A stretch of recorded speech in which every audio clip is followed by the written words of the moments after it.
शुभ संध्या मित्रों, मैं विपेश तिवारी आप सभी का सौर एकेडमी प्रयागराज में स्वागत और अभिनंदन करता हूं। आशा करता हूं दोस्तों आप लोग स्वस्थ और तंदुरुस्त होंगे और अपने लक्ष्य के प्रति बहुत ही अच्छे तरीके से आगे बढ़ रहे होंगे, राइट? तो सभी लोग कमेंट कर दीजिएगा। दोस्तों देखिए, यूपीएससी और आप यूपीपीएससी या और अन्य स्टेट पीएससी का एग्जाम की तैयारी कर रहे हैं, तो इस एग्जाम की तैयारी के लिए धैर्यता की तो आवश्यकता होती ही है। कुछ लोग जो होते हैं फर्स्ट अटेम्प्ट में सफल हो जाते हैं, कुछ लोग छठवें अटेम्प्ट तक का संघर्ष करते रहते हैं। तो इस एग्जाम के लिए धैर्यता आपके अंदर बहुत जरूरी है। मैं मान रहा हूं कि कुछ समय के लिए बीच बीच में असंतोष आते हैं, लेकिन उस असंतोष को खत्म करने के लिए आपको लगातार पॉजिटिव विचार, सकारात्मक विचार बनाए रखना चाहिए। और सकारात्मक विचार के साथ साथ जब आप अपने सिलेबस और जब आप अपने प्रश्न पत्र को लगातार देखते हैं, उसको सॉल्व करते हैं, तो उससे आपके अंदर एक कॉन्फिडेंस आता है कि नहीं, मैं कर सकता हूं। दोस्तों जो एग्जाम निकालते हैं उनको भी पता नहीं रहता है कि मैं एग्जाम निकाल लिया हूं, उनको भी पता नहीं रहता है। जिस दिन रिजल्ट आता है, जब मेरिट लिस्ट में उनका नाम आ जाता है, तभी उनको पता चलता है कि नहीं, अब मैं एग्जाम निकाल लिया हूं। तो ऐसे ही किसी दिन आप भी एक डॉर्क हॉर्स हो सकते हो। डॉर्क हॉर्स का मतलब कि रेस का ऐसा घोड़ा जिस पर किसी ने दांव नहीं लगाया है, लेकिन लास्ट में रेस वही जीत जाता है। अर्थात कि आपको ऐसा घोड़ा बनना है जो जिसके अंदर पेशेंस हो और संघर्ष लगातार करता हो, और एक पॉजिटिव विचार के साथ आप इस रेस को जीत जाएंगे। मैं मान रहा हूं कोई आप पे अभी दांव नहीं लगाया है, सिर्फ आप एक एडमिशन लिए हैं, सिर्फ आप लगातार तैयारी कर रहे हैं, आपको खुद नहीं पता है, लेकिन क्रमबद्ध रूप से, सुसंगठित रूप से और सुव्यवस्थित रूप से अगर आप इस एग्जाम की तैयारी कर रहे हैं, तो आप इस एग्जाम को निकालने के लिए बिल्कुल तत्पर हैं। दोस्तों सफल व्यक्ति कोई काम अलग से नहीं करता है, बल्कि प्रत्येक कार्य अलग ढंग से करता है। आप जब अपने कार्य को हमेशा एक बेहतर तकनीकी रूप देना स्टार्ट करेंगे, आपका ये एग्जाम निकल जाएगा। इस एग्जाम के लिए तकनीकी रूप से आपको बहुत अच्छे तरीके से अपनी कमजोरी और अपनी मजबूती दोनों को पहचान करनी है, और उसके अनुसार हर एक चीज को देखते हुए आपको तैयारी करनी है, राइट? चलिए, आज आपको बहुत ही महत्वपूर्ण टॉपिक आप लोगों से चर्चा करने वाला हूं, और उस टॉपिक का नाम है प्रस्तावना। सभी लोग जानते होंगे प्रस्तावना के विषय में, और आज हम आप लोगों से प्रस्तावना के विषय में चर्चा करने वाले हैं, राइट?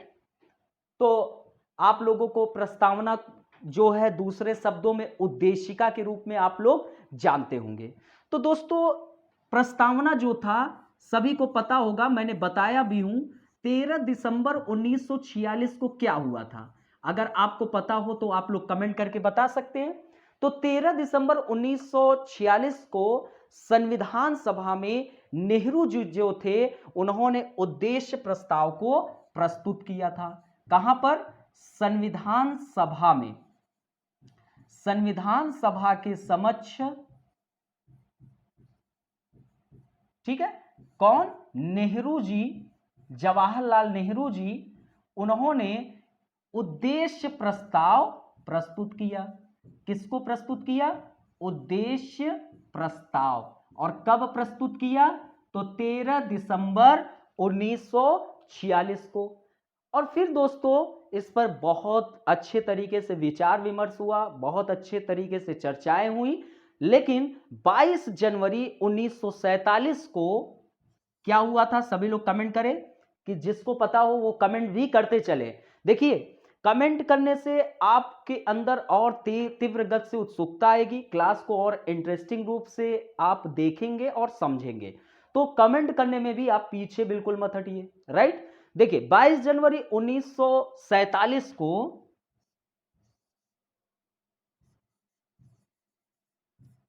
इस जो नेहरू जी ने उद्देश्य प्रस्ताव प्रस्तुत किया था, उस पर बहुत अच्छे तरीके से विचार विमर्श हुआ।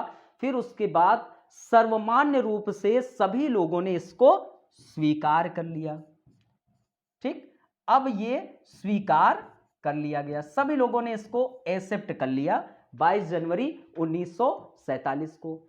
लेकिन दोस्तों यहां पर एक इंपॉर्टेंट चीज और आपको पता होना चाहिए, 26 जनवरी 1950 अर्थात कि जो आपका संविधान था, उस संविधान के पूर्ण लागू होने के पश्चात आपका प्रस्तावना लागू हुई। यह चीज आपको पता होना चाहिए। 26 जनवरी 1950 को क्या हुआ, संविधान लागू हुआ और उसके पश्चात आपका प्रस्तावना भी लागू हुआ। ठीक, सभी लोगों को यह चीजें पता होनी चाहिए।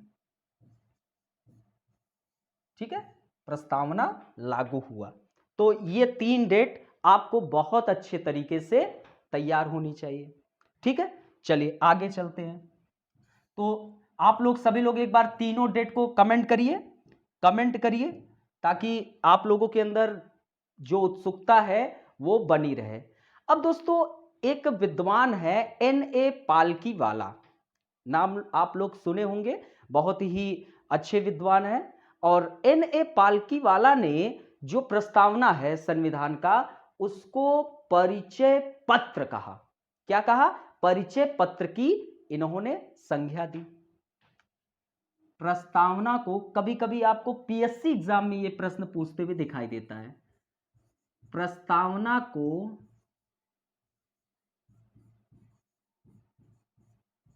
संविधान का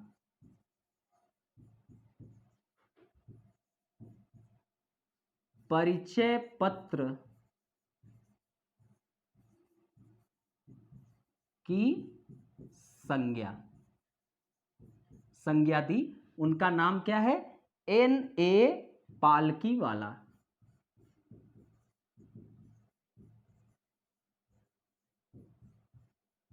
क्या नाम है, N.A.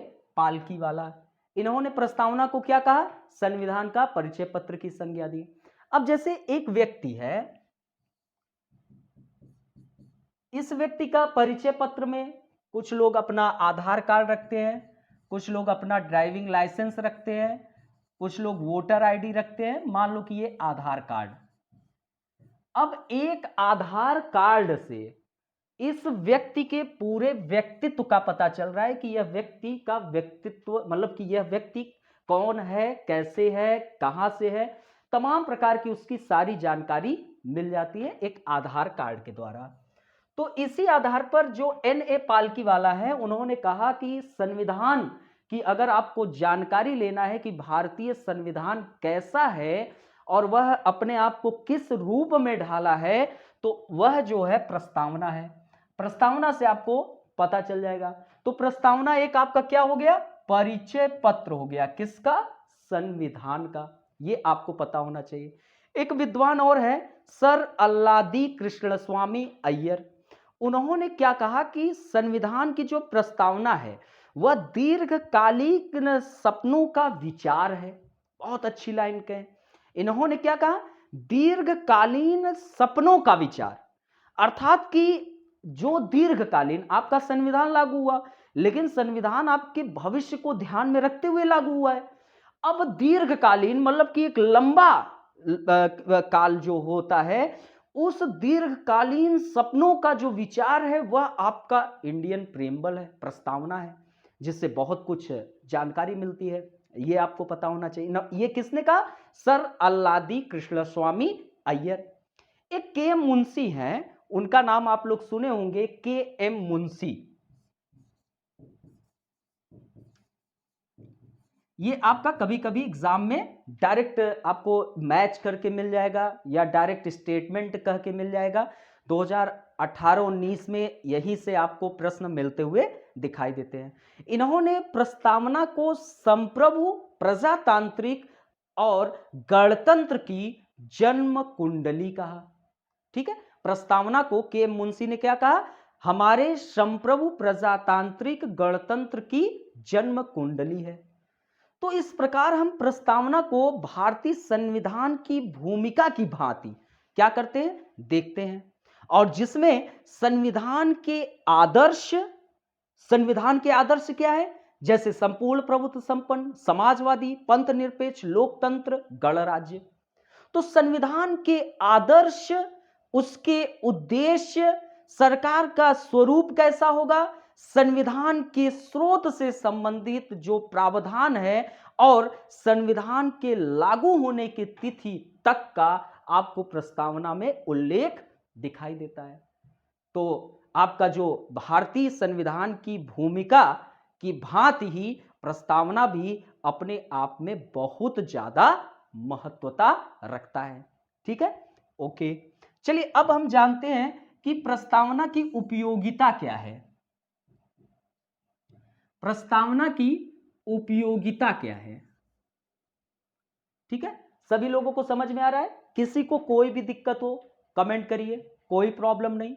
और बहुत ही रोचकता के साथ, एंजॉय के साथ, आनंद के साथ पढ़िए और मजा लीजिए। ठीक है, चल उपयोगिता।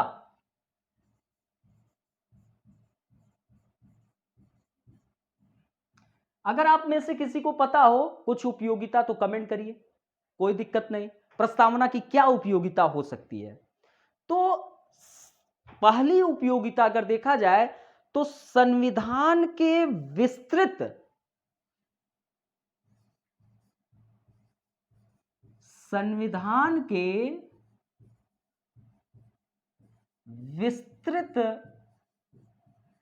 विवरण का संक्षिप्त स्वरूप है। बड़ी इंटरेस्टिंग बात है कि पहले जब हम लोग किताबें खरीदते थे तो किताबों में मोर का पंख रखते थे, बड़ा ही सूंघते थे। नई नई किताब आती थी तो उसको हम लोग सूंघते थे और बड़ा आनंद आता था। लेकिन कभी किताब आप खरीदते होंगे तो उस किताब के लिए आप स्टार्टिंग में पन्ना देखते हैं तो उस किताब की जो संपूर्ण जानकारी है उसकी जानकारी को एक या दो पन्ने में संक्षिप्त रूप से वहां पर उल्लेख करते हुए आप दिखाई देते हैं। संक्षिप्त में उसकी व्याख्या देखने को मिलती है। सभी लोग पढ़े होंगे, सभी लोग को पता होगा। तो वैसे ही जो आपका संविधान है, इतना बड़ा भारत का बहुत लंबा लिखित संविधान है, तो उस लंबा और लिखित संविधान की जो जानकारियां हैं वह जानकारी का संक्षिप्त अगर स्वरूप जानना हो तो प्रस्तावना आप पढ़ लीजिए, वहां से आपको पता चल जाएगा। दूसरी चीज, यह संविधान की आत्मा है। संविधान की आत्मा है। ठीक, तो प्रस्तावना क्या है? संविधान की आत्मा है। अब आत्मा क्यों है?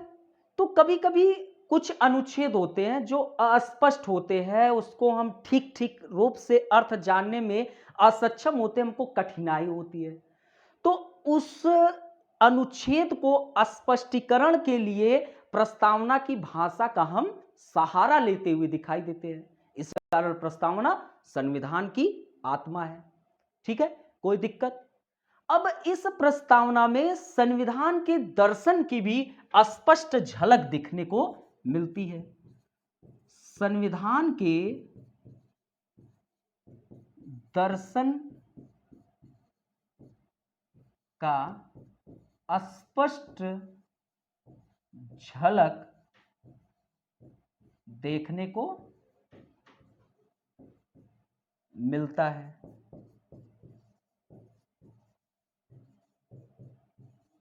ठीक है, तो यह चीज प्रस्तावना की उपयोगिता और बढ़ा देती है।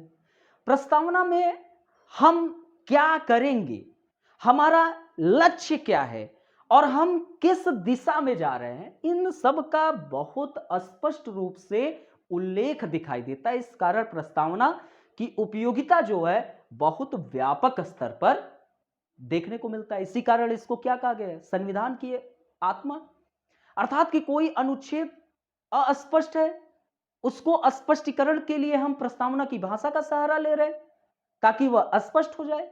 तो प्रस्तावना की अपने आप में बहुत व्यापक स्तर पर उपयोगिता देखने को मिलती है। अब ये जो प्रस्तावना है इस प्रस्तावना को कहां से लिया गया है? किसी को कुछ पता है? किसी को अगर पता हो तो वो कमेंट करे। तो प्रस्तावना जो है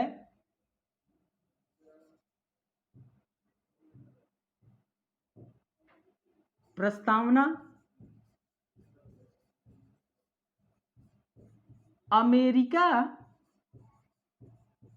अमेरिकी संविधान से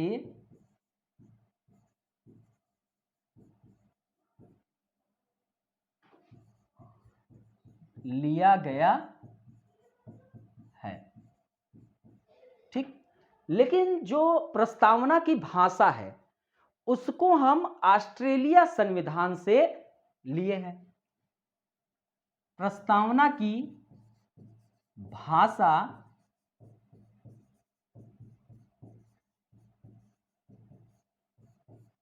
ऑस्ट्रेलिया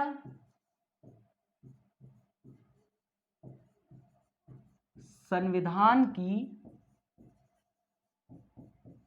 प्रस्तावना से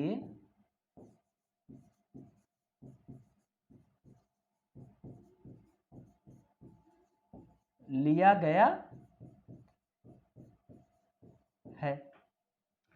ठीक है, अब दोस्तों जो आपकी प्रस्तावना है उसमें 42 कॉन्स्टिट्यूशनल अमेंडमेंट, 42वें संवैधानिक संशोधन 1976 को 3 शब्द जोड़ा गया। कितने शब्द? 3 शब्द। ये आपको पता होना चाहिए। तो 3 शब्द क्या जुड़ता हुआ दिखाई देता है? तो वह था आपका समाजवाद,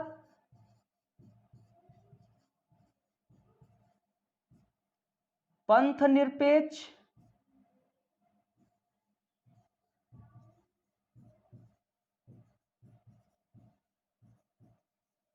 और एक तीसरा शब्द अखंडता। तो ये भी आपका एग्जाम में पूछता हुआ दिखाई देता है और इसको आपको पता होना चाहिए। तो प्रस्तावना अमेरिकन कॉन्स्टिट्यूशन से लिया गया है, ये आपको पता होना चाहिए। और प्रस्तावना की जो भाषा है वो ऑस्ट्रेलिया संविधान की प्रस्तावना से, और 42वें कॉन्स्टिट्यूशनल अमेंडमेंट 1976 को समाजवाद, पंथ निरपेक्ष और अखंडता, ये 3 शब्द जुड़ता हुआ आपको दिखाई देता है। किसी को कोई प्रॉब्लम हो तो वह कमेंट करके पूछ सकता है। ठीक है, और आपके कमेंट बिल्कुल देखे जाते हैं और अच्छे से उसका जवाब भी दिया जाएगा। दोस्तों अब प्रस्तावना के मुख्य तत्व में आते हैं और उसके विषय में जानते हैं थोड़ा शॉर्ट में, और फिर उसके बाद उसको हम डिटेल में चर्चा करते हैं। प्रस्तावना के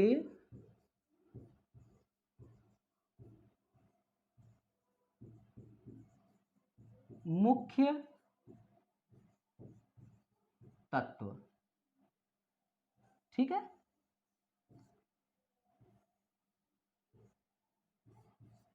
ठीक है, प्रस्तावना के क्या जानेंगे? मुख्य तत्व। तो पहली चीज, प्रस्तावना में संविधान के स्रोत के विषय में जानकारी मिलती है, या इसे हम कह दें सत्ता के स्रोत के विषय में जानकारी मिलती है। तो फर्स्ट जानकारी क्या मिलती है? संविधान के स्रोत, या हम इसे सत्ता भी कह सकते हैं, सत्ता के स्रोत के विषय में जानकारी मिलती है। दूसरी चीज, यहां पर सत्ता के स्वरूप के विषय में जानकारी मिलती है, या हम कह दें संविधान का स्वरूप कैसा होगा, संविधान का स्वरूप या सत्ता का स्वरूप। ठीक, तो इस संविधान के स्वरूप में आपको कुल 5 आदर्श दिखाई देते हैं। जैसे आपका फर्स्ट, संपूर्ण प्रभुत्व संपन्न,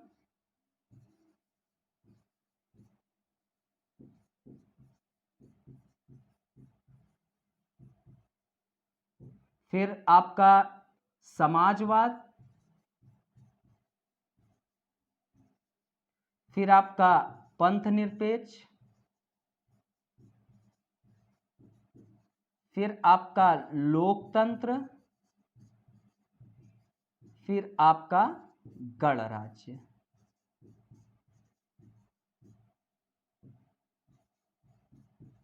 अगर कहा जाए तो ये 5 प्रकार के राज्य के भी विषय में उल्लेख मिलता है, अर्थात कि हमारा राज्य कैसा हो, संपूर्ण प्रभुत्व संपन्न राज्य, हमारा राज्य कैसा हो, समाजवादी राज्य, हमारा राज्य कैसा हो, पंथ निरपेक्ष राज्य, हमारा राज्य कैसा हो, लोकतंत्रात्मक राज्य, और हमारा राज्य कैसा हो, गणराज्य। तो ये 5 प्रकार के राज्य का भी उल्लेख मिलता है। अभी एक एक करके सभी को एक एक फर्स्ट यहां इसको जानेंगे, फिर संविधान के स्वरूप के विषय में जानेंगे, फिर आपके संविधान का उद्देश्य अर्थात कि सत्ता का उद्देश्य, संविधान का उद्देश्य आपके प्रस्तावना में इसका भी उल्लेख मिलता है। किसका? संविधान का उद्देश्य के विषय में। तो हमारे संविधान के उद्देश्य में फर्स्ट स्थान पर आपका क्या आता है? न्याय। न्याय के विषय में आपको जानकारी मिलती है। तो न्याय में आपको कितने न्याय की जानकारी मिलती है? तो 3 प्रकार के न्याय की जानकारी मिलती है, सामाजिक न्याय, आर्थिक न्याय, राजनीतिक न्याय। ठीक है, 3 प्रकार के न्याय की जानकारी मिलती है। अभी जब हम आपको आगे अभी डिटेल में बताएंगे तो डॉक्टर भीमराव अंबेडकर जी बहुत प्यारा शब्द बोले हैं कि राजनीतिक न्याय तब तक अधूरी है जब तक सामाजिक न्याय स्थापित नहीं है। तो इसको हम लोग आगे डिटेल में जानेंगे। स्वतंत्रता, तो हमारे प्रस्तावना में स्वतंत्रता जो है 5 प्रकार की उल्लेख मिलती है, विचार, अभिव्यक्ति, विश्वास, धर्म व उपासना। ठीक है, तो विचार, अभिव्यक्ति, विचार, अभिव्यक्ति, स्वतंत्रता। तो विचार, अभिव्यक्ति, विश्वास, धर्म व उपासना। ठीक, तो ये 5 प्रकार के स्वतंत्रता का उल्लेख मिलता है। और समता में प्रतिष्ठा व अवसर, समता में प्रतिष्ठा व अवसर, प्रतिष्ठा व अवसर की समता का उल्लेख मिलता है। फिर आपका व्यक्ति की गरिमा, फिर आपका राष्ट्र की एकता एवं अखंडता, और फिर बंधुता। ठीक है, तो आपके इसी में व्यक्ति की गरिमा,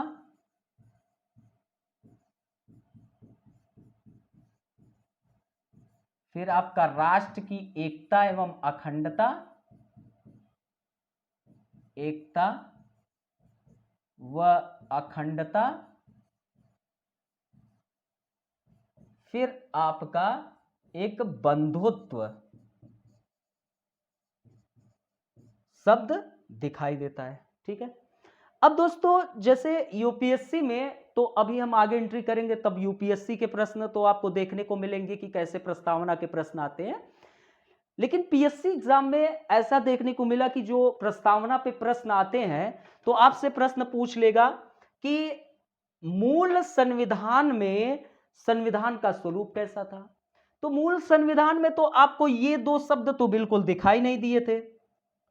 ये 2 शब्द तो मूल संविधान में आपको बिल्कुल देखने को नहीं मिले थे, ये शब्द और ये शब्द। और उसमें क्रमबद्ध पूछ लेता है, क्रमबद्धता। तो मूल संविधान में जो था वो संपूर्ण प्रभुत्व संपन्न, लोकतंत्र और गणराज्य, ये क्रम था। अगर आपका क्रम दे दिया संपूर्ण प्रभुत्व संपन्न, गणराज्य, लोकतंत्र, और फिर एक जगह दिया है संपूर्ण प्रभुत्व संपन्न, लोकतंत्र, गणराज्य, तो आपको ये क्रम वाले पे चिन्ह लगाना है, संपूर्ण प्रभुत्व संपन्न, लोकतंत्र, गणराज्य। लेकिन आपको पूछ ले कि जो संविधान की प्रस्तावना है उसमें संविधान का स्वरूप कैसा है, और आपको ये दिया हो 5 क्रम, तो ये 5 क्रम पे टिक लगाना है। तो ये ध्यान रखना कि मूल संविधान में 2 शब्द संविधान के स्वरूप में मौजूद नहीं थे। तो ये ऐसे प्रश्न मिलते हुए दिखाई दिए। कभी कभी पूछ लेता है कि संविधान के उद्देश्य में जो आपका प्रस्तावना है उसमें न्याय कितनी प्रकार की बात की गई है। तो 3 प्रकार की न्याय की बात की गई है, सामाजिक, आर्थिक और राजनीतिक न्याय। और स्वतंत्रता में 5 प्रकार की स्वतंत्रता, विचार, अभिव्यक्ति, विश्वास, धर्म व उपासना की स्वतंत्रता। और समता में 2 समता, प्रतिष्ठा और अवसर की समता। ये सब आपको बहुत अच्छे तरीके से पता होनी चाहिए।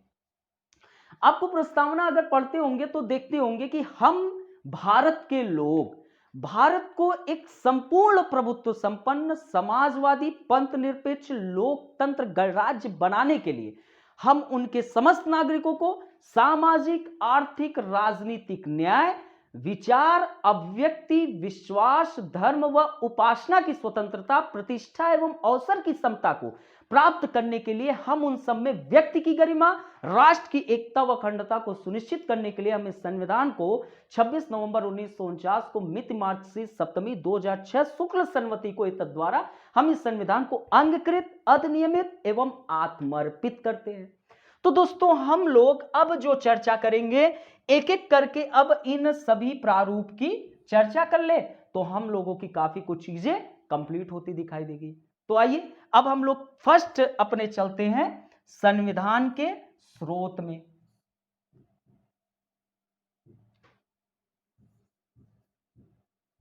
संविधान के स्रोत या हम कहें सत्ता का स्रोत, ठीक है, सत्ता का स्रोत, ठीक है।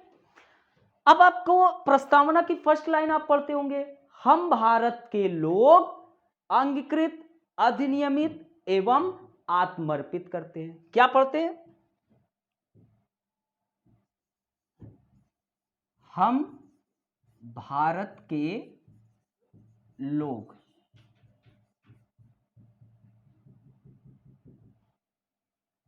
अंगीकृत, अधिनियमित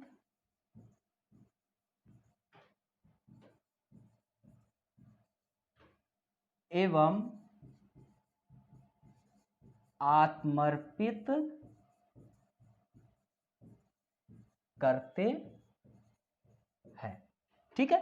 तो ये आप लोग क्या करते हैं, पढ़ते हुए दिखाई देते हैं। प्रस्तावना जब आप लोग पढ़ते हैं तो लिखा रहता है हम भारत के लोग अंगीकृत, अधिनियमित एवं आत्मर्पित करते हैं।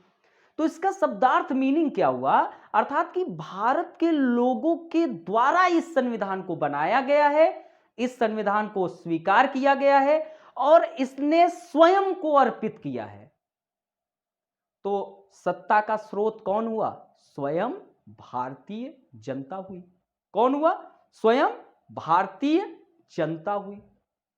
तो भारत के लोगों के द्वारा इस संविधान को बनाया गया है और भारत के लोगों के द्वारा इसे स्वीकार किया गया है और भारत के लोगों ने स्वयं को इसको अर्पित कर दिया है, अर्थात कि अपने ऊपर लागू किया है। तो आपका इस शब्दार्थ की मीनिंग ये निकल के आती है। आप लोग एक शब्द सुनते, you and me make a wonderful we, सुनते होंगे, बहुत प्यारा शब्द है।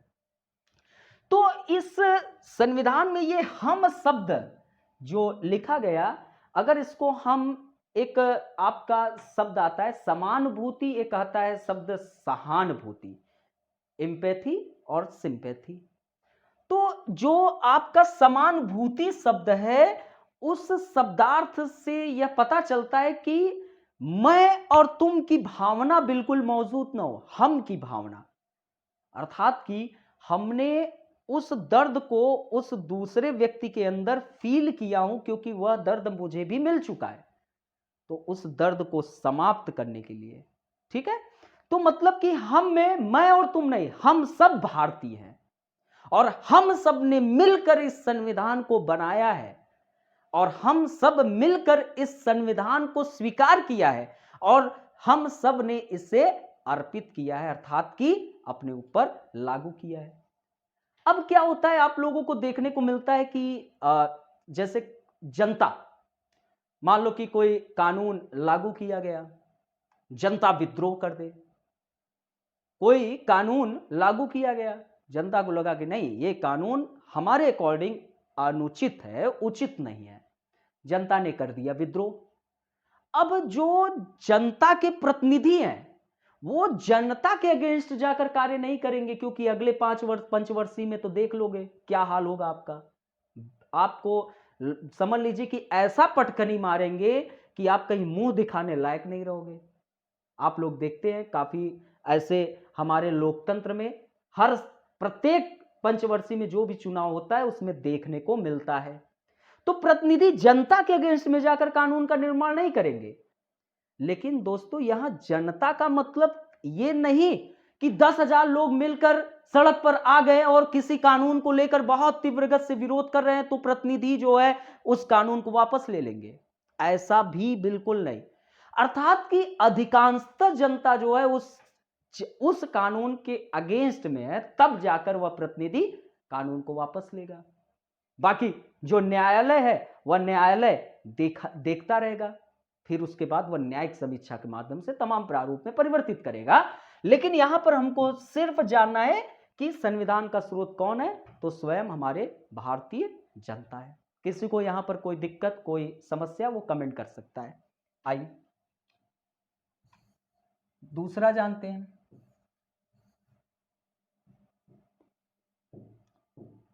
संविधान का स्वरूप यहीं पर पहले लिख देते हैं। संविधान का स्वरूप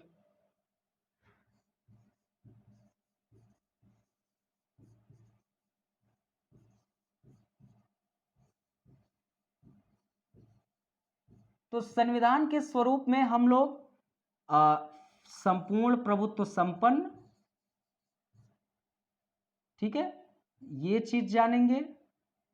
फिर समाजवाद, ठीक है, संपूर्ण प्रभुत्व संपन्न जानेंगे।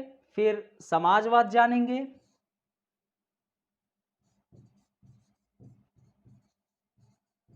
फिर पंथ निरपेक्ष। यहां से यूपीएससी प्रश्न पूछता है, लोकतंत्र और फिर गणराज्य। ठीक, अब आते हैं हम लोग फर्स्ट पे। तो फर्स्ट में हम लोग जानते हैं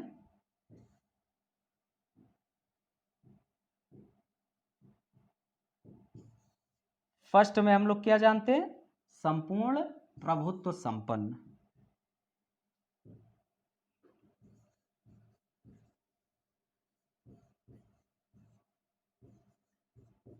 किसी को पता हो तो वो कमेंट कर दे। और सभी से मेरा एक ही अनुरोध है, एक ही रिक्वेस्ट है। पसीने बह रहे हैं, माथे पर देख भी सकते हैं, तो यही बस आपसे रिक्वेस्ट है कि थोड़ा अधिक से अधिक लाइक, शेयर, कमेंट, सब्सक्राइब जितना हो सके आप लोग कराएं। अधिक से अधिक अपने आसपास पड़ोस में लोगों से बोल दीजिए कि संविधान पे बहुत बेहतरीन क्लासेस चल रहे हैं। इतिहास पर सत्यम सर आप लोगों को बहुत अच्छे तरीके से आपको इस वक्त आधुनिक भारत पे चर्चा कर रहे हैं, तो इसका लाभ उठाइए। और ये आपको मैं प्रॉमिस कर रहा हूं कि आप लोगों को एक भी क्वेश्चन बाहर जाने नहीं दिया जाएगा। एकदम समझ लो कि जो बकुले की तरह ध्यान होता है ना, उसी तरीके से ध्यान लगाया गया है। बस हम लोगों को जो पूछा जाता है उसी को उठाकर चोंच के अंदर रख लेना है, तो ये जान लीजिए। तो आप लोगों से बस यही रिक्वेस्ट है कि अधिक से अधिक लोगों को शेयर करिए, लोगों को पता चले सौर एकेडमी पे आप लोगों को फ्री क्लासेस दिया जा रहा है। थोड़ा समय विपरीत है, कभी क्लासेस मान लो कि थोड़ा डिस्टरबेंस होगी, लेकिन मैं कोशिश करूंगा कि क्लासेस बिल्कुल डिस्टर्ब आप लोगों का ना होने पाए, ठीक है। लेकिन आप लोग जितना अधिक शेयर करेंगे, थोड़ा इससे क्या होगा ना, जैसे हजारों व्यूवर्स आने लगे तो इससे क्या होगा कि थोड़ा अंदर एक अलग एनर्जी आएगी, नहीं मुझे कैसे भी क्लासेस जरूर लेना है, क्योंकि तब मजा देता है क्लासेस में। बाकी ऐसे भी मुझे मजा दे रहा है, ऐसा कोई दिक्कत नहीं है। हम तो ऐसा देखकर पढ़ा रहे हैं कि हमारे सामने कोई है ही नहीं, ठीक है। तो ये आपके ऊपर मैं छोड़ दिया हूं, आप लोग अपना इस सब चीजों को समझिए। तो आइए अब जानते हैं आप लोगों को संपूर्ण प्रभुत्व संपन्न शब्द पर। तो किसी को पता हो संपूर्ण प्रभुत्व संपन्न के विषय में तो वह कमेंट करके बताए। चल, तो सर्वप्रथम ये सोचिए कि जो आपका ये इंडिया था 15 अगस्त 1947 के आजादी के पहले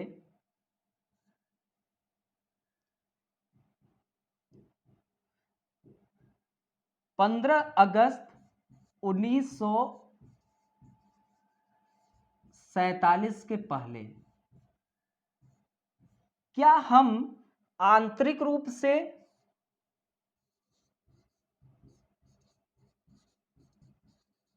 और वैदेशिक रूप से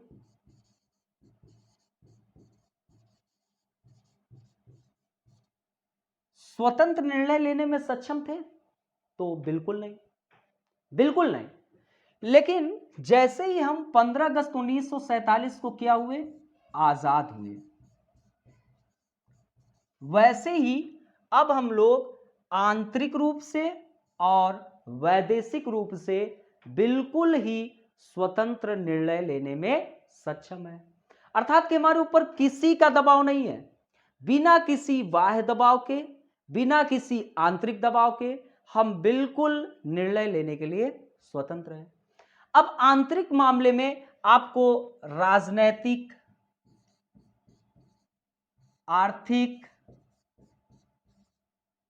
सामाजिक, धार्मिक, बिना किसी दबाव के आप आंतरिक रूप से निर्णय लेने में बिल्कुल सक्षम है। आप बिल्कुल निर्णय लीजिए, ये आपको पता होना चाहिए। वैदेशिक मामले में आपके कोई भी मित्र हो, किससे आपको मित्रता रखना है, किससे आपको शत्रुता रखना है, किससे आपको संधि करना है, इन सब में भी आप बिल्कुल स्वतंत्र हैं।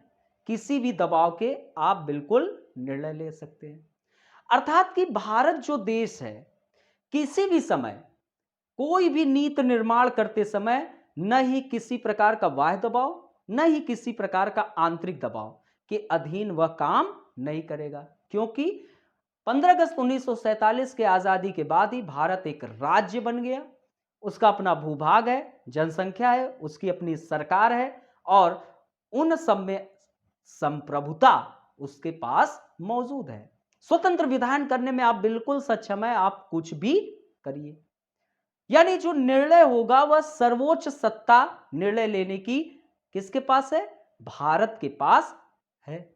वह अपने हिसाब से नीति बनाए, चाहे वह आंतरिक हो चाहे बाह्य मामला हो। अब आप लोग देखिए कि एलएसी को आप लोग जानते होंगे, लाइन ऑफ एक्चुअल कंट्रोल। वहां पर चाइना बार बार किसी न प्रकार से डटा हुआ है। भारत ने भी कहा कि मैं भी ईंट का जवाब पत्थर से दूंगा। तुम डटे हो तो इसका मतलब कि हम चुप बैठ जाएं?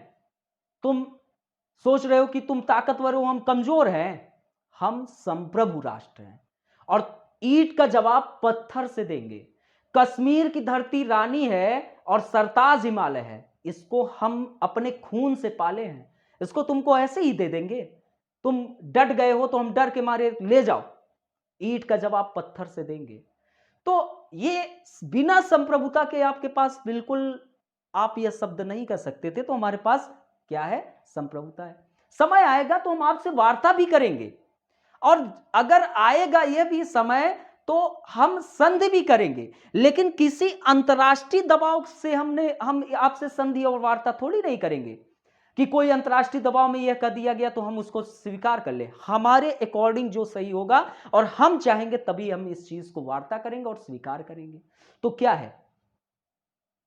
तो हम संप्रभु हैं, तभी जाकर हम इस आधार पर निर्णय ले रहे हैं। अब आप लोग सोचिए सीएए पर बहुत बड़ी विरोध हो रही थी और मुझे लगता है कि संपूर्ण रूप से विरोध तो हो नहीं रहा था, कुछ लोग जो हैं विरोध कर रहे थे। अभी हमने आप लोगों को बताया कि जनता का मतलब ये नहीं है कि 10,000 लोग सड़क पर खड़े हो गए हैं और किसी चीज के लिए विरोध कर रहे हैं तो इसके लिए वो प्रतिनिधि जो आपके लिए कार्य करने के लिए गया है उस कानून को वापस नहीं ले लेगा। इसके लिए अभी कोर्ट भी बैठा है। लेकिन अगर एक संपूर्ण भारत में और लगभग लगभग जनता अगर उस चीज के लिए विरोध में है, तब जाकर उस प्रतिनिधि को वो कानून वापस लेना पड़ जाता है। लेकिन सीए पर विरोध हो रहा है। अब आंतरिक रूप से तो आप नीति निर्माण करने के लिए बिल्कुल सक्षम है, चाहे वैदेशिक रूप से कोई भी हो। तो अब आंतरिक रूप से आपने सक्षम है, संप्रभु है, सीए का कानून का निर्माण कर दिया। अब इस पर विरोध होने लगा। तो विरोध हो रहा है तो न्यायालय का काम है वो देखेगी। अगर कानून संविधान के मूल प्रावधान के अगेंस्ट में है तो वह क्या करेगा, उसको विधि शून्य घोषित करेगा। नहीं है तो बिल्कुल कुछ भी नहीं होगा, क्योंकि आप आंतरिक रूप से निर्णय लेने में सक्षम है। तो संपूर्ण प्रभुत्व संपन्न राज्य आपका कौन है, भारत है। संपूर्ण प्रभुत्व संपन्न राज्य है। आंतरिक एवं वैदेशिक मामलों में आप बिल्कुल स्वतंत्र विधायन करने में सक्षम है। किसी को कोई दिक्कत कमेंट कर सकता है, कोई भी समस्या हो सभी लोग, अगर आप लोगों में से किसी को भी दिक्कत हो तो कमेंट कर सकते हो। चलिए अब आते हैं नेक्स्ट। अब एक शब्द आता है समाजवाद।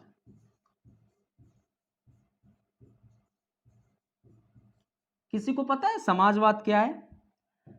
42 कॉन्स्टिट्यूशनल अमेंडमेंट 1976 को आपके समाजवाद शब्द प्रस्तावना में जुड़ता है।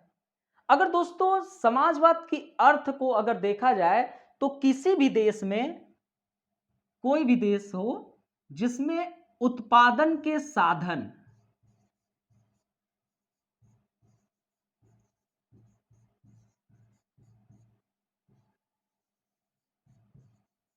ठीक, हम मान लेते हैं कि ये भारत है। अब इस भारत में जो उत्पादन के साधन है, उत्पादन के साधन क्या क्या है? भूमि, पूंजी, औद्योगिक इकाइयां, श्रम, ये सब क्या है? आपके उत्पादन के साधन है। तो भूमि, 1 मिनट, तो भूमि, पूंजी, औद्योगिक इकाई और आपके श्रम, ये आपके क्या है? उत्पादन के साधन है। तो किसी भी देश या भारत देश, तो भारत देश में मौजूद जो उत्पादन के साधन है, भूमि, पूंजी, श्रम, औद्योगिक इकाई, इन सभी का न्यायपूर्ण तरीके से वितरण हो तो वो आपका समाजवाद कहलाता है। इन सभी का न्यायपूर्ण तरीके से वितरण करना आपका क्या कहलाता है? समाजवाद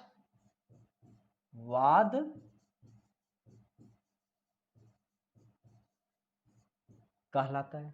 किसी को कोई दिक्कत? तो किसी भी देश में जो उत्पादन के साधन है, भूमि, पूंजी, आपके औद्योगिक इकाई, श्रम, इन सब का न्यायपूर्ण तरीके से वितरण हो तो वो आपका समाजवाद कहलाएगा। अर्थात कि जो भूमि है वह भूमि जो है कुछ लोगों के हाथ में न चला जाए, कि कुछ लोग उस भूमि पर अपनी मालिकाना हक रख लिए है और किसी के पास बिल्कुल 1% की भूमि नहीं है। तो भूमि हो गई। पूंजी, पूंजी पर कुछ ही लोगों का अधिकार न चला जाए, कि कुछ ही लोगों का उस पूंजी पर अधिकार है, बाकी और लोग बिल्कुल वंचित हैं उससे, तो पूंजी हो गया। अब श्रम, अर्थात कि जो लेबर दे रहे हो, पारिश्रमिक, कोई श्रमिक जो है श्रम किया और उसको पारिश्रमिक दे रहे हो, 5,000 रुपए के लिए रखा था उसको 2,000 रुपए दे रहे हो, और 8 घंटे के लिए रखा था 12 घंटे की मजदूरी करा रहे हो, तो शोषण बिल्कुल ना होने पाए, तो ये आपका श्रम हो गया। और औद्योगिक इकाई जब भी बने तो ऐसा ना हो कि उस औद्योगिक इकाई पर लगभग 4 घराने का ही मालिकाना हक हो, अर्थात कि मुकेश अंबानी और अनिल अंबानी, ये तमाम लोग जो है वही औद्योगिक इकाई स्थापित कर सकते हैं और कोई कर ही नहीं सकता है। तो आप भी कर सकते हो, ये आपका समाजवाद आपके लिए मौजूद है। तो ये जो भूमि, पूंजी, आपके औद्योगिक इकाई, श्रम, इन सब का न्यायपूर्ण तरीके से वितरण हो। अब दोस्तों यहां पर यह ना समझ लेना कि कुछ लोगों के पास ज्यादा चला जाए या कुछ लोगों के पास कम चला जाए, उससे यहां पर मतलब नहीं है। यहां पर यह मतलब है कि मौका सबके पास होना चाहिए। यह नहीं कि कुछ ही लोग विशेष अधिकार रख ले भूमि पर और पूंजी पर और औद्योगिक इकाई पर, और श्रम देते समय श्रमिकों का बृहद स्तर पर शोषण किया जाए। तो यह चीज आप लोग ध्यान रखिए। सभी का न्यायपूर्ण तरीके से वितरण होना अत्यंत आवश्यक है, और इसी को ध्यान में रखते हुए जरूरत पड़ती है तो राज्य उन सब चीजों पर अपना नियंत्रण कर लेता है। जैसे आप लोग देखते होंगे भारत के अंदर बड़ी बड़ी औद्योगिक कंपनियां होती हैं, तो उन बड़ी बड़ी औद्योगिक इकाइयों पर आप लोग देखते हैं सरकार के अधीन हुआ करता था। आज वर्तमान में वह प्राइवेट कंपनियों को शेयर बेच दिया जाता है, लेकिन प्रारंभ में आपके सरकार के ही अंडर में रहते थे। बैंक आप देखिए, बैंकों का जो बैंक आपके सरकार के अधीन, आज भी काफी बैंक सरकार के अधीन मौजूद भी है। तो मतलब कि ये आपका क्या है कि सरकार जो है वह अपने में कंट्रोल में कर लेती है। अब जैसे आप देखिए आज वर्तमान समय में सरकार कई स्वास्थ्य संबंधी कार्य करते हुए दिखाई देता है, शिक्षा पर कार्य करते हुए दिखाई देते हैं। अभी न्यू एजुकेशन पॉलिसी आई, आप लोग देखिए, ये आपका समाजवाद है। गरीबी और बेरोजगारी को समाप्त करने के लिए राज्य हमेशा अथक प्रयास कर रहा है, ये आपका क्या है, समाजवाद है। तो ये आपका क्या कहलाता है, समाजवाद। सभी को शुद्ध पेयजल उपलब्ध हो, आवास उपलब्ध हो और स्वास्थ्य शिक्षा सभी तक पहुंच सुनिश्चित हो, तो ये आपका क्या है, समाजवाद है। अब दोस्तों इसे हम कैसे प्राप्त करेंगे, तो इसे प्राप्त करने के दो तरीके होते हैं। एक, इसे प्राप्त करने के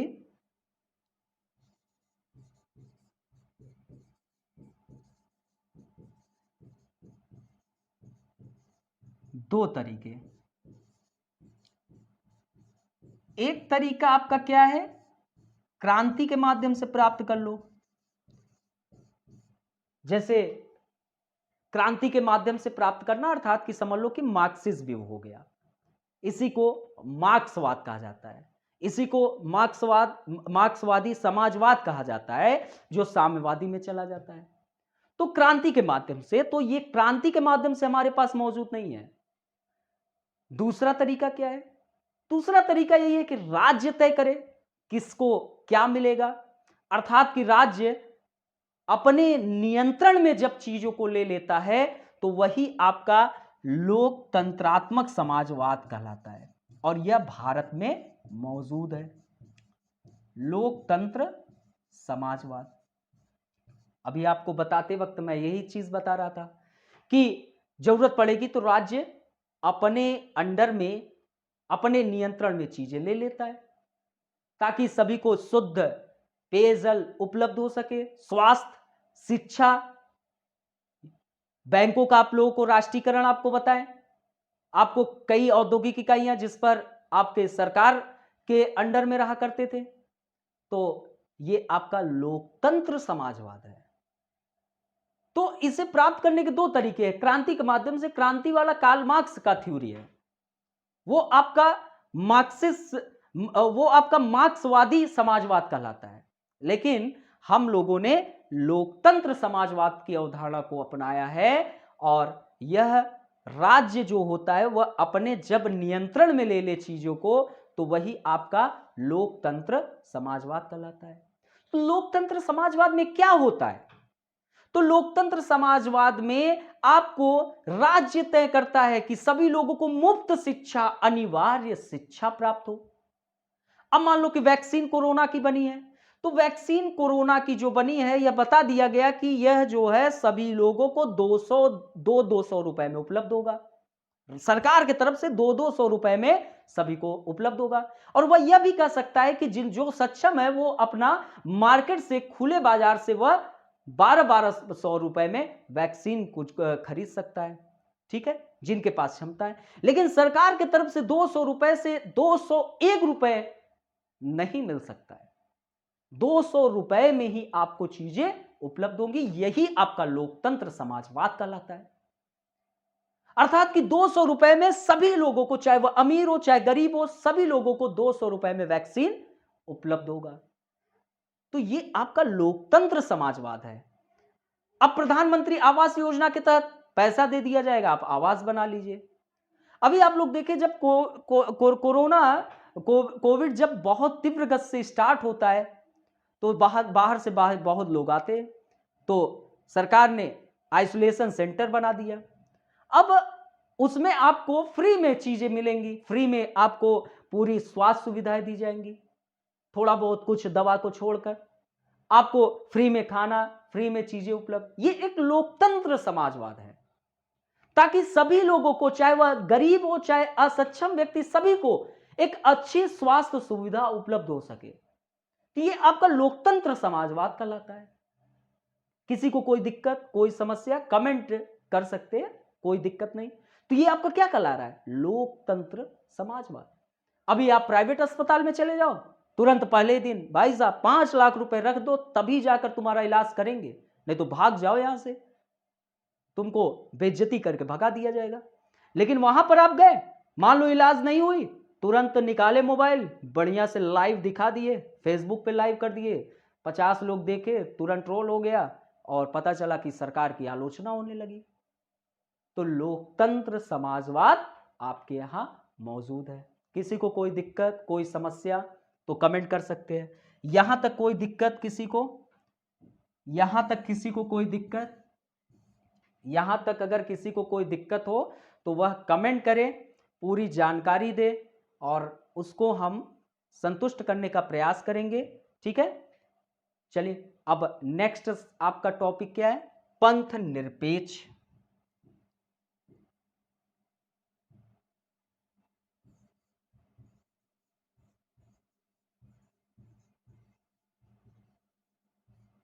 सभी लोग ये शब्द से परिचित होंगे, पंथ निरपेक्ष। 42 कॉन्स्टिट्यूशनल अमेंडमेंट 1976 को यह भी आपके भारतीय प्रस्तावना में जुड़ता है। इसका आशय क्या है? अगर पंथ निरपेक्ष का आशय देखा जाए तो जो आपका राज्य है या सरकार है, तो सरकार, देखिए यहां पर अगर सरकार और राज्य शब्द आता है तो राज्य का मतलब ही सरकार है, सरकार आए तो उसका मतलब ही राज्य है। राज्य एक अमूर्त अवधारणा है और उसका मूर्त रूप सरकार है। अर्थात कि राज्य के उद्देश्य लक्ष्य को पूर्ति करने के लिए आपके सरकार को जन्म दिया गया है। तो ये चीज डाउट मत होना, राज्य या सरकार किसी धर्म को बढ़ावा नहीं देगा और न ही राज्य का कोई धर्म होगा। तो जो राज्य है वह किसी धर्म को बढ़ावा नहीं देगा। ठीक है, कोई भी धर्म उसको वह बढ़ावा नहीं देगा और न ही राज्य का कोई धर्म होगा।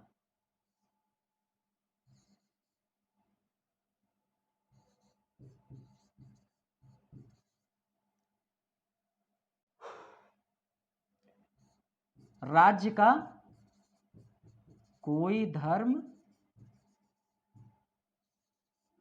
नहीं होगा।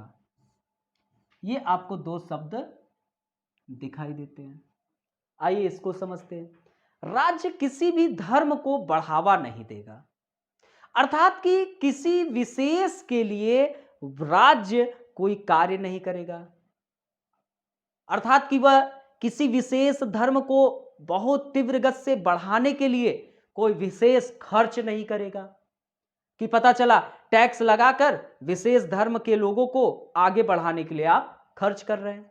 तो ऐसा आप बिल्कुल भी नहीं कर सकते हैं। तो राज्य किसी भी धर्म को न बढ़ावा देगा न ही उसको संरक्षण देगा। तो ये चीज आप लोग ध्यान रखिए। मान लो कि एक्स के लोग अपनी त्योहार मना सकते हैं और वाई के जो लोग हैं वह नहीं मना सकते, ऐसा कुछ विकल्प आपके यहां मौजूद नहीं है। आप सभी लोग कोई भी किसी भी त्योहार को खूब मनाइए। आप दिवाली है, दिवाली मनाइए, कल ईद रहेगा वो भी मनाइए, आपकी स्व इच्छा है। लेकिन राज्य किसी भी धर्म को बढ़ावा नहीं देगा, न ही किसी विशेष धर्म को संरक्षण भी देगा। और दोस्तों, राज्य का कोई अपना धर्म नहीं होगा, यह भी याद रखिए। इसको एक एग्जांपल से समझते हैं। मान लो कि सऊदी अरब ने घोषणा कर दी कि हमारा धर्म क्या होगा, इस्लाम धर्म होगा। तो राज्य अब किस धर्म के हिसाब से चलेगा? घोषणा कर दी कि हमारा धर्म इस्लाम धर्म है, तो राज्य जो है वह इस्लाम धर्म के हिसाब से चलेगा। अब यहां पर ट्रू और फॉल्स, सही गलत बिल्कुल कुछ भी नहीं देखा जाएगा, न ही कोई आधुनिकता देखी जाएगी। जो भी उस धर्म की मान्यताएं हैं, जो 14, मान लो कि इस्लाम धर्म 1400-1500 साल पहले आई थी, तो जो भी मान्यताएं मौजूद है उसी के हिसाब से वह चलना प्रारंभ होगा। ऐसा ही चलेगा ना, किसी को कोई दिक्कत? अब मान लो कि अगर हम उन्हीं नियमों को लागू करेंगे तो आप लोग स्वयं सोचिए, कई लोग कुछ अधिकार से वंचित हो जाएंगे। अब मान लो कि इस्लाम धर्म 1400-1500 साल पहले आया था, तो 1400-1500 साल पहले महिलाओं के प्रति क्या धारणा मौजूद थी? क्या हम वर्तमान में उस धारणाओं को आगे बढ़ा सकते हैं? बिल्कुल नहीं बढ़ा सकते। क्यों हम बढ़ाएं? ये हमको समझना है। किस अकॉर्डिंग? ये राज्य का कोई धर्म नहीं होगा। तो हम समझ रहे हैं कि अगर मान लो कि धर्म होता, जैसे सऊदी अरब, उसने इस्लाम धर्म घोषित कर दिया और उसके हिसाब सब कुछ चल रहा है, तो दोस्तों कुछ लोग अधिकारिता से वंचित होना पड़ जाएगा। उसमें कौन कौन वंचित होगा? तो उसमें पहली चीज महिलाएं, दूसरी चीज निम्न वर्ग के लोग, तीसरी चीज अल्पसंख्यक, वह भी वंचित होगा। क्योंकि वहां पर बहुसंख्यक कौन है? इस्लाम धर्म के लोग हैं। तो वंचित कौन होगा? अल्पसंख्यक होगा ना, उसकी हमेशा लगातार प्रताड़ना होगी। तो राज्य, तो जाहिर सी बात है कि हम उनके हिसाब से कुछ भी काम नहीं कर सकते हैं। अब मान लो कि हमारा अगर धर्म हिंदू धर्म के हिसाब से चलता, अगर राज्य का धर्म हिंदू धर्म के हिसाब से चलता, तो हम पुराण के माध्यम से चलते, मनुस्मृति के माध्यम से चलते, नारद स्मृति के आधार पर हम चलते, तो स्थितियां क्या हो जाती? विकृत हो जाती, सब कुछ तहस नहस हो जाता। आपके मनुस्मृति में तमाम प्रकार की कुछ चीजें जो है वह आज के आधुनिकता के हिसाब से बिल्कुल गलत है। तो हम उन चीजों को नहीं रोक सकते। इसी कारण आपके संविधान में यह पंथ निरपेक्षता के माध्यम से बता दिया गया कि किसी धर्म को हम बढ़ावा नहीं देंगे, सभी धर्म को समान रूप से संरक्षण देंगे, लेकिन किसी धर्म को, हम विशेष धर्म को बढ़ावा देने के लिए बिल्कुल कोई विशेष कार्य नहीं करेंगे, और राज्य का कोई भी धर्म भी नहीं होगा। सभी को समझ में आया? किसी को कोई दिक्कत, किसी को कोई भी समस्या हो तो वह कोई बिल्कुल कमेंट करके आप पूछ सकते हैं। ठीक है? तो राज्य का कोई भी धर्म नहीं होगा, किसी भी धर्म को अपनाकर उन नियमों को लागू बिल्कुल भी नहीं कराया जाएगा। जो संविधान है हम उसी हिसाब से चीजों को आगे लेकर चलेंगे। और दोस्तों, अगर इन सब चीजों की हम व्याख्या करें तो यह पता चलता है कि राज्य जो है सर्वधर्म समभाव से कार्य करेगा। सर्वधर्म समभाव से कार्य करेगा। समझ में आया? तो राज्य कैसे कार्य करेगा? किसी धर्म को बढ़ावा आपको नहीं देना है, अर्थात कि विशेष को संरक्षण देकर उसको फलने फूलने का अवसर नहीं देना है। तो इसका मतलब सर्वधर्म समभाव, सभी लोगों को समान संरक्षण आपको देना पड़ेगा। सभी धर्म अपने आप में समान है, सभी धर्मों के साथ आपको एक जैसा व्यवहार करना होगा। इसलिए सारे धर्म आपके लिए क्या है, बराबर है। देखिए प्रधानमंत्री या राष्ट्रपति, आप लोग देखिए ईद का भी मुबारकबाद देते हैं, दिवाली का भी देते हैं, गुरु पर्व की भी बधाई देते हैं, क्रिसमस डे की भी बधाई देते हैं। और उनको क्रिश्चियन के द्वारा भी पहुंचता है संदेश, उनको इस्लाम के द्वारा भी संदेश पहुंचता है, हिंदुओं के द्वारा भी, पर्व के गुरुद्वारे के द्वारा भी मतलब कि पहुंचता रहता है। तो यहां राज ये बताना चाहता है कि भैया हमारा किसी धर्म से कोई लेना देना नहीं है। हम जो है व्यक्तिगत रूप से कोई धर्म मानेंगे, लेकिन राज्य के प्रतिनिधि होने के नाते हम क्या है, राज्य को रिप्रेजेंट कर रहे हैं हम, अर्थात कि हम व्यक्तिगत रूप से कोई भी धर्म को माने, परंतु जैसे ही हम एक राज्य के प्रतिनिधि के रूप में आ जाते हैं तो हम किसी विशेष धर्म के प्रति अपने लगाव को जाहिर करना पसंद नहीं करते हैं। और यह पंथ निरपेक्ष आपको इस चीज से रोकता है, राइट।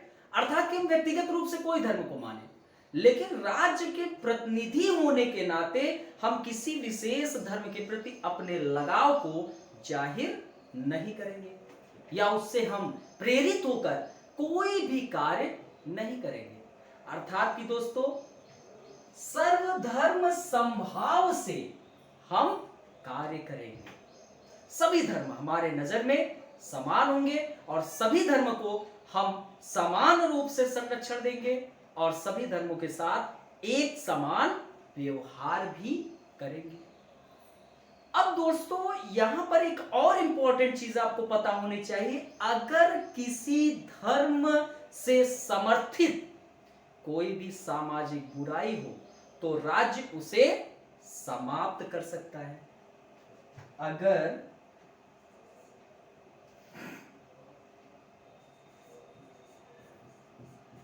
किसी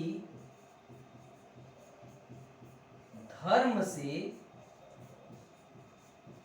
समर्थित सामाजिक बुराई है तो राज्य उसे समाप्त कर सकता है।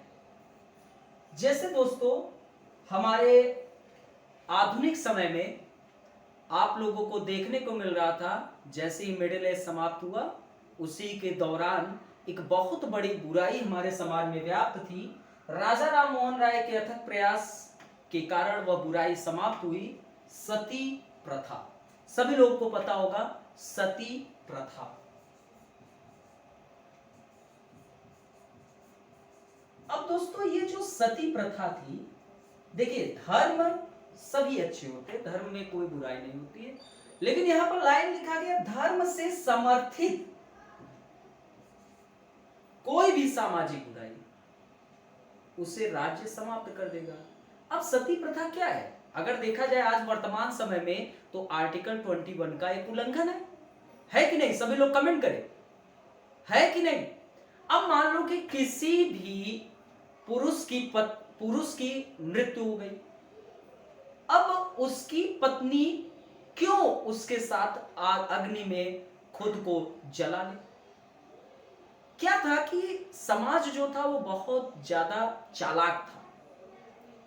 उसको ये लगा कि अब उस पुरुष की मृत्यु हो गई है तो हम क्यों उस पत्नी की भरण पोषण, खर्चे, तमाम प्रकार की उसकी सुरक्षा संबंधी जिम्मेदारी को उठाए।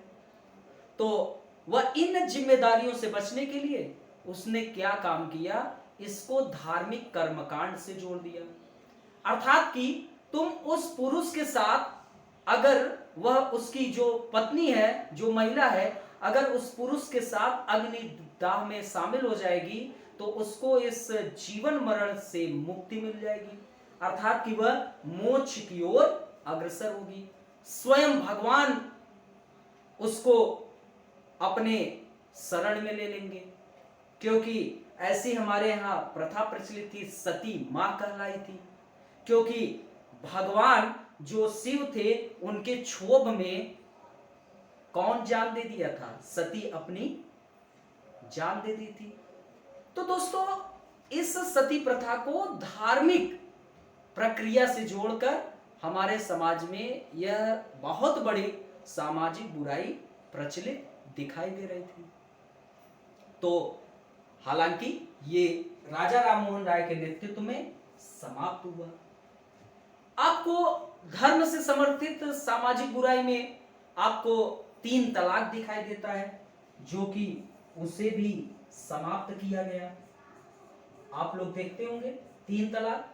अभी यह क्या है? धर्म से समर्थित एक सामाजिक बुराई है जिसको धर्म से जोड़कर देखने को मिलता है, तो इसको क्या कर दिया गया? समाप्त कर दिया गया। अभी आप लोग देखिए, बाल विवाह पर कानून बनाए गए, हिंदू कोड बिल बनाया गया, अर्थात कि आपकी एक पत्नी है तो दूसरी पत्नी आपको रखने का अधिकार नहीं है। तो यह सब चीज पर क्या बना? कानून बना, ताकि धर्म से समर्थित कोई भी सामाजिक बुराई हो उसको हम समाप्त कर सके। तो पंथ निरपेक्षता में आपको पहली चीज बात याद रखनी, किसी धर्म को बढ़ावा नहीं देगा। राज्य और राज्य का कोई धर्म नहीं होगा। सर्वधर्म समभाव से कार्य करेगा।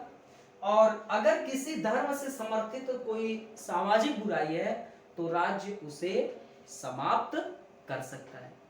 तो ये चीज आपको पंथ निरपेक्षता में याद रखनी है। ऐसे ही आपको पंथ निरपेक्षता में कहेगा कि इनमें से क्या नहीं है, तो आपको दे दिया किसी धर्म को बढ़ावा नहीं देगा, राज्य का कोई धर्म नहीं होगा, सर्वधर्म समभाव, और चौथा आपका कोई अलग। तो यूपीएससी में प्रश्न पूछ लेगा, यूपीपीएससी में तो पूछेगा ही पूछेगा। तो ये चीज आप लोग याद रखना। अब आपको प्रस्तावना को सेकंड पार्ट में मैं आगे आपको दूसरे लेक्चर बताऊंगा, जहां पर पूरी प्रस्तावना खत्म कर देंगे। आप लोग दोस्तों बस एक चीज याद रखना कि अधिक से अधिक बड़े ही एकाग्रता के साथ पढ़ाई करिए, चीजों को समझिए। और यह आपका जो यूपीएससी एग्जाम है, ये आपके एनालिसिस पर एग्जाम है। आप जितना अच्छा किसी भी शब्द को, किसी भी विषय को जितना गहराई तक समझेंगे, तभी आप इस प्रश्न को हल कर पाएंगे। और आप लोगों से एक रिक्वेस्ट है, please like, share and subscribe this channel. आप लोगों का समाज शास्त्र में कोई भी विद्यार्थी को अगर एडमिशन लेना हो तो एडमिशन ओपन है, जितना जल्दी हो सके आप एडमिशन लीजिए। आपको सब कुछ, आपको नंबर पे आप कांटेक्ट कर सकते हैं 80402005। आप कॉल करिए या व्हाट्सएप करिए, आपको हम, ये आपका कांटेक्ट नंबर है 80402005। ठीक है, मिलते हैं अपने अगले लेक्चर में। तब तक के लिए नमस्कार, बाय बाय।